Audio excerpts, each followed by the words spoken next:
We're gonna share 5 things that you might want to consider, or you might need, or you might want to take these things a little bit more serious when you're gonna open an automotive shop. So, body shop we're talking about today, and if you're in the automotive industry and you're looking to open that business, this video might uh, be very beneficial. Okay.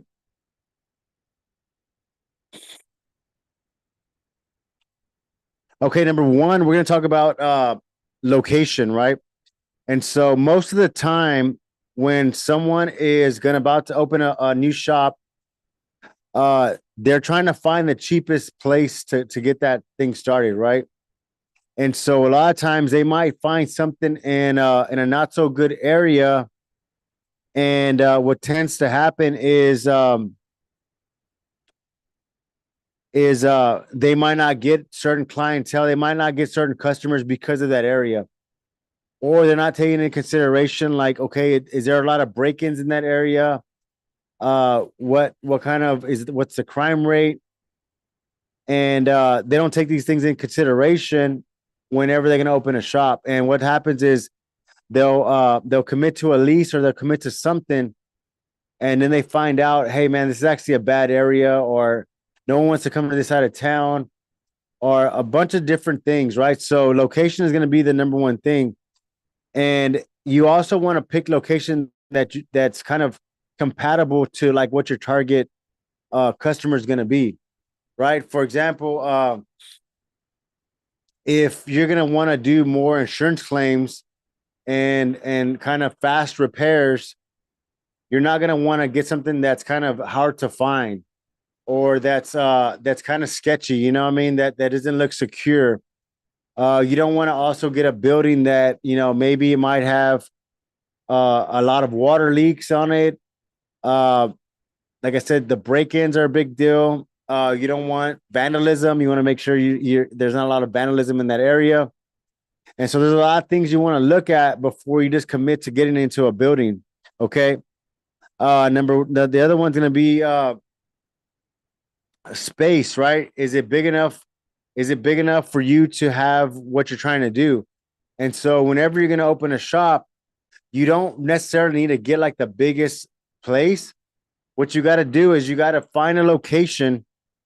Once you find a location, you want to map it out. And what I mean by that is map it out is you want to go like to probably like Google Maps, okay?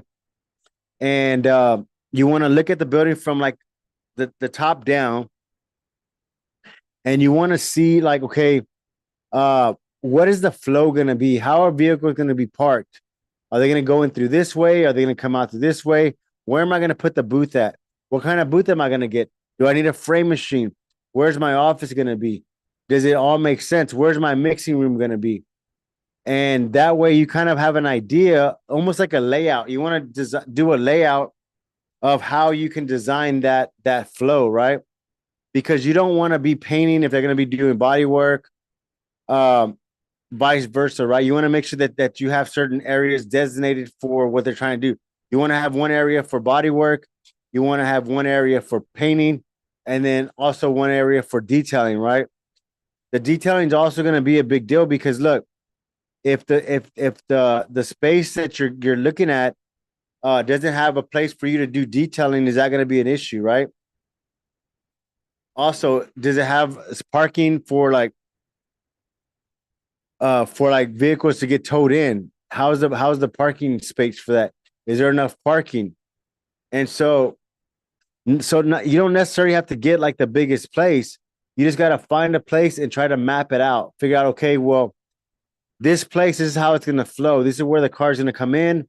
This is how the cars are going to go out. All right. Compliance and the zone regulations. Most of this, you also want to look at, okay, are you going to be working late? Because if you're going to be working late, are there neighbors next door? So you might want to consider like a light commercial zoning, uh, or commercial zoning, maybe industrial zoning. But you want to look out, you want to be careful for residential because like if you're in a residential area and you're making a lot of noise, or if you tend to work late, it might cause issues with those neighbors, and they might start complaining. They might try to just get you out of there. And if you're in a lease, it's going to be very difficult to do all that stuff. So you want to kind of be very cautious with that. Okay. Business license. So getting the right business license is going to be very important because look, if you're expecting to do business with like insurance companies, they're going to want, your tax ID number. If you're trying to order parts at a discount, they're going to want your tax ID, your tax exempt number, right? Uh, so that's going to be very important because you want to set up these vendor accounts. And if you're not set up correctly, it might be kind of difficult. For example, like if you're going to get your business set up, you want to make sure you're getting it set up through an LLC, right? So your business is set up with an LLC, you got an EIN number, and you got a tax ID permit, right? And the tax ID permit allows you to get things at discount. It allows you not to pay tax whenever you purchase it, and it allows you to roll those taxes onto your customer. Okay, so all that's going to be very important because look, if you're planning to do insurance claims, before they mail you a check, they're going to ask for your tax ID number. They're going to say, okay, your tax number, because they have to record that they're issuing that payment to that company. Okay, you want to make sure you have a company set up versus just having it set up in your name because it's going to look real sloppy if you're trying to do insurance claims but you don't have a business set up. And they're like, okay, well, who's going to repair the car? Well, I know this guy. It might just make it complicated for you to get payment on that. Okay, so you want to make sure you at least have that business thing set up. Special permits. Some states require special permits. And so you want to be careful with that, especially paint disposal. If you're disposing a lot of paint, you want to make sure you're disposing it in the right way. Okay. You don't want to just be throwing a bunch of it depends what you're painting, right? If you're doing minor repairs, you might, and if you're just mixing what you need, your waste is very small. That's going to be very, very beneficial. But if you're like, painting a bunch of heavy industrial stuff or you're very wasteful, it might backfire on you if you have a bunch of paint laying around and it's kind of like a fire hazard. Okay. So you want to be careful with that. Thank you, Jose from TikTok, giving us all that love, man. I appreciate it, Jose. Julio, I'm sorry. The next one is going to be, health and safety compliance. You want to make sure that you're just kind of have like a healthy shop. Maybe have some fire extinguishers in case the fire marshal comes. I know that in Texas, you can paint without a booth if you're only going to do like 2 or 3 panels. But if you're planning to do completes, you're going to need a booth. Okay. So you might want to consider that. Say, okay, am I going to be doing a lot of completes? If I'm going to be doing a lot of completes and I'm in a high traffic area, the code enforcement or the fire marshal might start messing with you because you're painting during the day and you're making a lot of overspray. And like I said, if you're in a residential area and you're planning to paint at night, you might piss off your neighbors if you have a loud compressor. Okay. So that's another thing too. Like whenever you're picking a location, you want to make sure that if you can put your compressor outside. You don't want to have your compressor inside and you're making all this noise and your shop's real loud. So you want to see if you can find a place that you can put the compressor outside, and maybe build like a little shed for it or something in the shade. But that's going to be very big because I remember when I first started out, we had a compressor like inside the shop, and man, it was just too loud. Like you hear that thing all day running. It's just you want to try to put it outside so that you can run a plumbing inside, and that way your air is outside. You're not having to hear that compressor run all day, because I guarantee you're gonna get tired of hearing that compressor just run all day. Okay, so that's something that you might want to consider.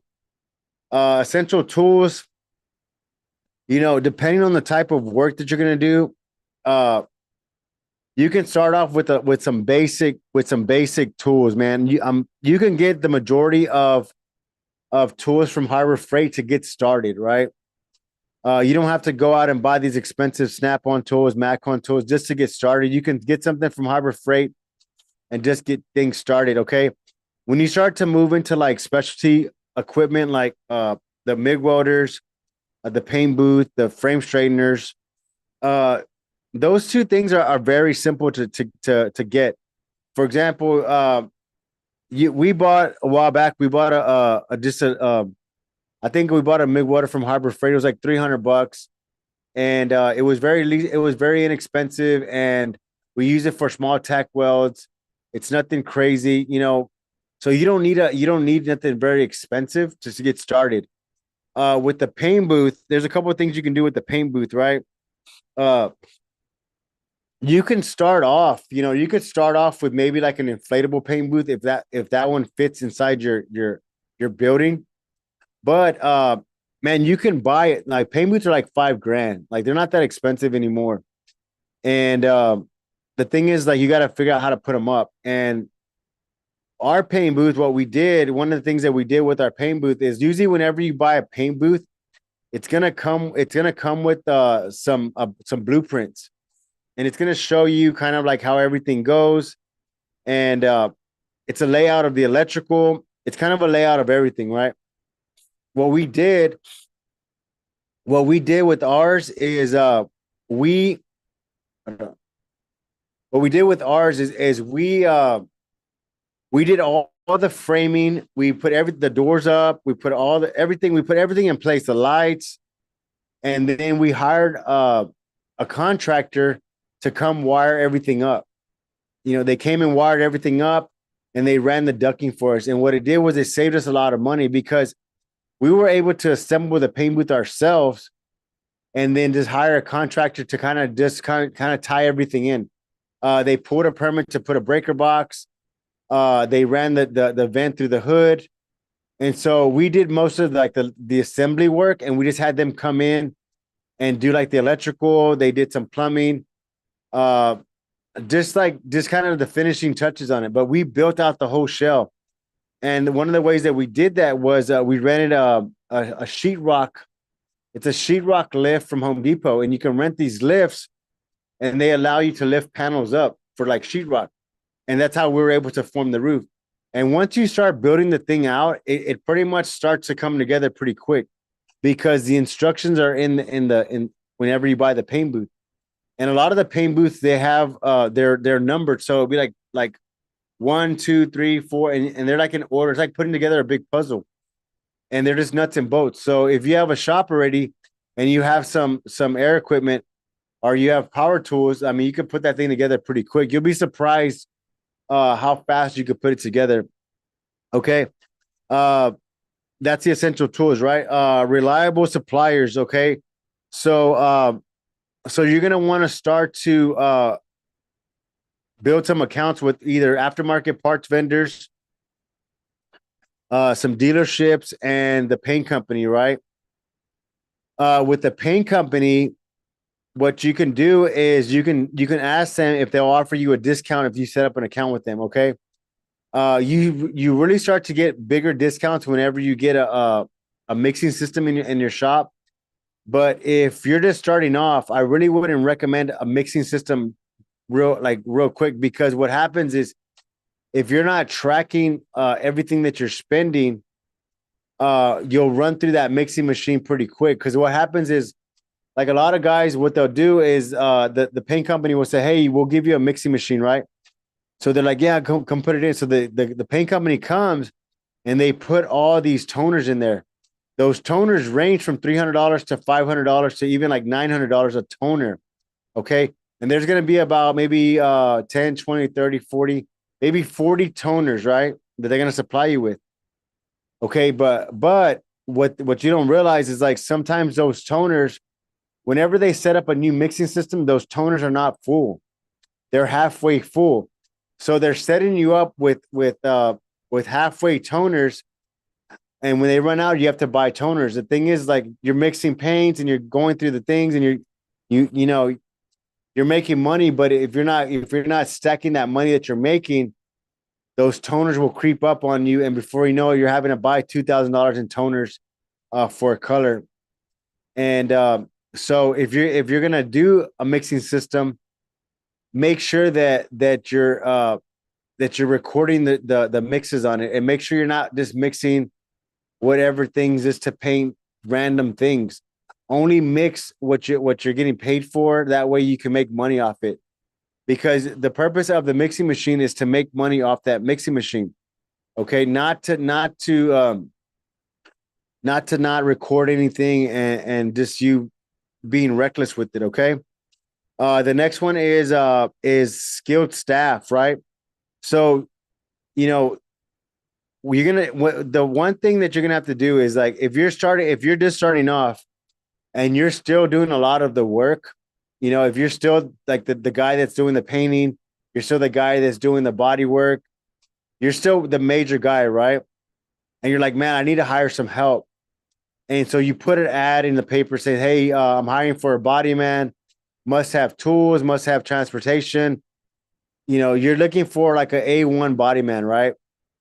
Well, the fact is like you don't have enough work to keep them busy. Okay. You don't have enough work to keep an A-level tech busy. And so what will happen is you might hit a month where you're doing really well. And so you bring that tech in, and yeah, you're paying him maybe 1,500 a week. He's making good money the first couple of weeks, but then it starts to die out. So then you're like, man, like I can't really pay you that much this week. And so what happens is he gets pissed off and he leaves, and now you're stuck with no one, right? So the way that you're gonna have to do this, you're gonna have to start to delegate some of the low level activities first. And so that might be like, okay, for example, if you're right now running your business and you're the technician and you're having to do body work, right? And you're having to do some of the paint work, okay, you might want to hire an assistant, okay? The assistant, you could pay them hourly, okay? $10 an hour, an assistant, right? To kind of do the low level activities. For example, that might be to go pick up parts. It might be to go to the bank. It might be to pick up your kids from school. It might be whatever little errands you need to do. That way it keeps you in the shop working. Okay. So what you're doing is you're delegating the low level activities first. That way you can focus more time on your business. So the way you do this is like you say, okay, what is my week? What did I do all week that kind of wasted my time? You're gonna say, man, you know what? You're gonna say, man, you know what? I have to take my kids to school in the morning. I have to pick them up at 3, and I gotta take them to my mom, or what? I gotta take them to the babysitter. That takes me like an hour. Okay, well, maybe you can delegate that to someone else. So you can actually hire someone and say, hey, you know what? I'm gonna hire someone to go pick up the kids and drop them off here at this time. So by you doing that, that frees up more time for you to be at the shop and to get more stuff done. Because you're not going to be able to find an A-level tech right now as when you're starting to grow the business. So the best thing to do is to start finding someone to help you with the low-level activities first, okay? And maybe getting more organized with maybe your meal preps, maybe just writing a to-do list, maybe just focusing on money-making activities and doing away with time consuming, money wasting activities. Okay. So that's going to be with experienced technicians, administrative staff. Okay. Well, the same thing with administrative staff. You might want to hire someone part-time first to help you kind of get organized. So you can say, hey, you know what?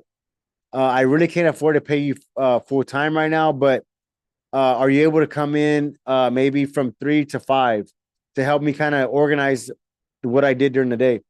And so what's going to happen is you can hire someone part-time to have them come in to kind of help you get the office organized, right? And it's probably going to be a female, someone that's very that's good with data entry, someone that has some office experience, someone that maybe they're retired, maybe like an older person, right? Maybe someone that's retired and they're looking for something part-time. Maybe they were a secretary, maybe they were an office manager, maybe they were an office assistant, maybe they were a retired bookkeeper, maybe they were just something clerical, they might be able to help you in the office. Okay. Ongoing training. Okay. So the ongoing training is going to be very, very beneficial for yourself. Okay. So if you're a technician and you have a business, you have a small shop, and you're saying, okay, I know how to do all this work. So ongoing training is going to be very important. So now that you're a business owner, the training is going to be different. The training is not going to be how to weld, how to do uh panel bonding, how to seam. Your training is not going to be about that. Your training is now going to be on leadership, on time management, on delegation, on how to do bids for contracts. Your continuous training, your ongoing training is going to be more on business skills. So you're transitioning. So this is going to be like a you're going to have to balance this out. So if you're running your shop right now, you're going to be like, okay, like during the day, I'm a technician, but I commit time to getting better business skills. So now you're training on better business skills, right? And there's a program. I want to say it's called Matrix. It's called Matrix, or you can look up the SBC, the Small Business Center. They might have business classes that you can take, okay, about marketing, about bookkeeping.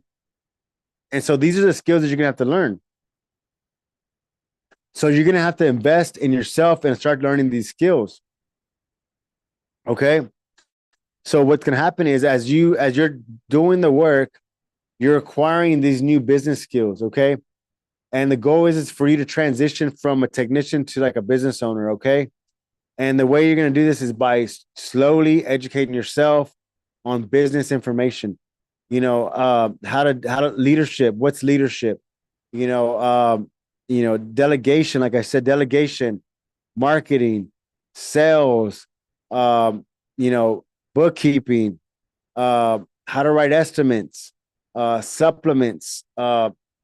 All these things. You're gonna have to educate yourself. It's gonna take some time, but you can do it. Like once you commit to it, it's just like for example, like the first time you picked up a MIG welder, right? You weren't familiar with welding, like you didn't know if you can do it or not, but you did it a couple of times and you got better and you got better at it, right? The same thing with painting. Maybe first time you made a bunch of runs, maybe first time it was a bunch of dirt, maybe front, whatever the case, but over time you got better with it. Okay. It's the same thing applies when you're starting to learn business skills. It's going to be tough at first, but once you keep with it, it's going to get easier. You're going to understand it, and once you start applying those business skills, you're gonna start to make more money because now you have more business sense and you have more business skills, and you know how to communicate with people. You know how to build a team. Okay.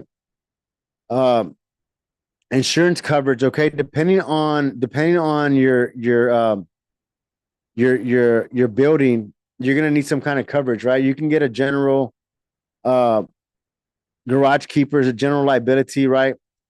But if you have a small shop, the best thing for you to do right now is to get a waiver for your customers saying that we are not responsible for theft, fire, burn, hurricane, terrorist, bombs, vandalism.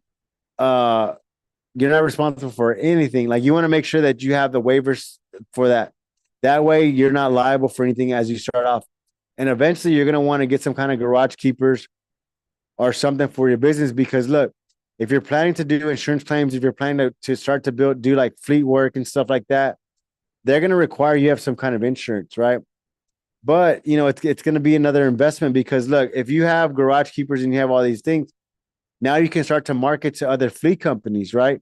Maybe some of the refineries, maybe some Chick-fil-A's, maybe some HEB, maybe some UPS trucks, maybe some Amazon trucks. Like now you have that insurance, so you can leverage that to go get these accounts. Okay. Workers' compensation. So uh probably to start off, probably gonna have to do it's called a 1099. So it's called contract labor. So if you have your shop someone's helping you, they're going to be contract labor. So for example, if someone's going to help you delegate some stuff, they're going to be a contract labor. Okay.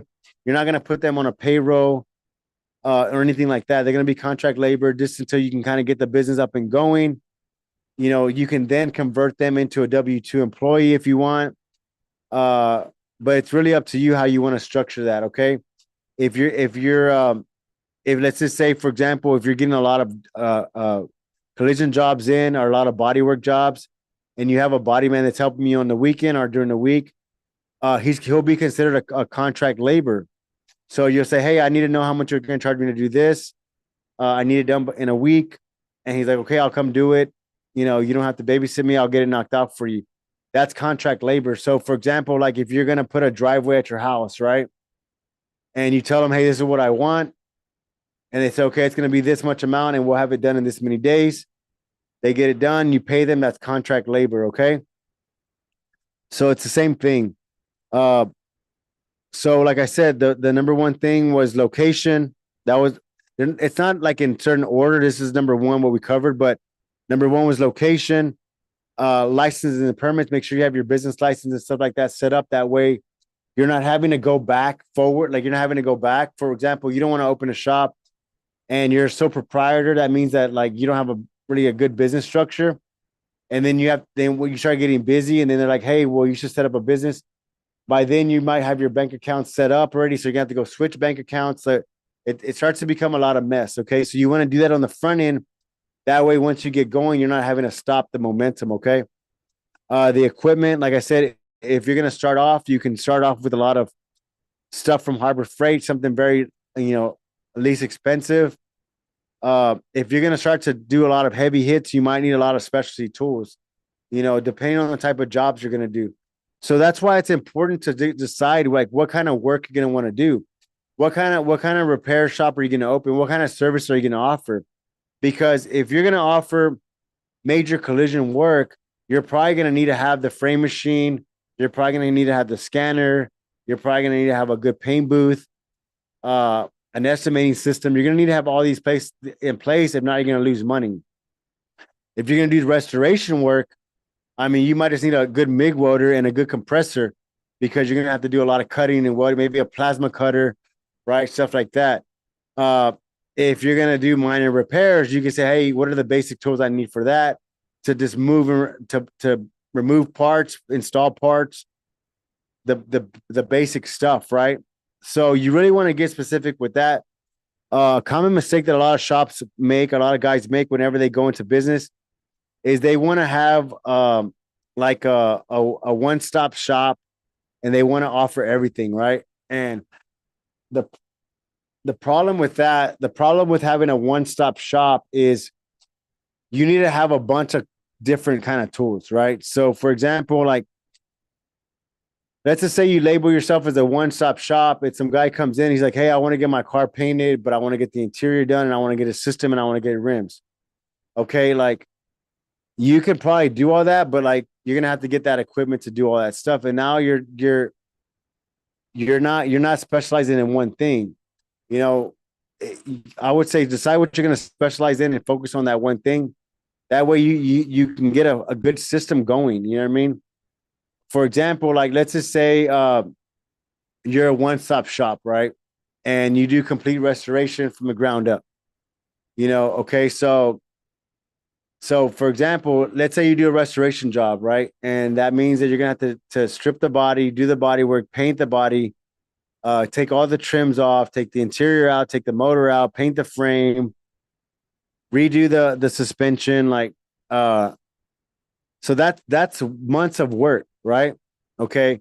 And let's just say out of all that said and done, maybe you profit maybe 15 grand, right? Okay, you profit 15 grand, but it took you 2 months. Or took you 3 months, right? So that's 5 grand a month, right? Okay. So you're like, man, this is a big project. It took us 3 months. It's completed, right? So, but you profited 15,000, right? Okay.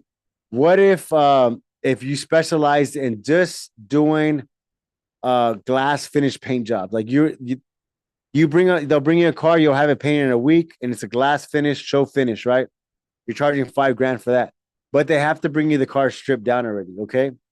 So now look at that. So now you're doing $5,000 a week and you're specialized and you have a system. So people will say, okay, they drop off the car, we pressure wash it, we guy coat it, we block it, we seal it, we prime it or whatever.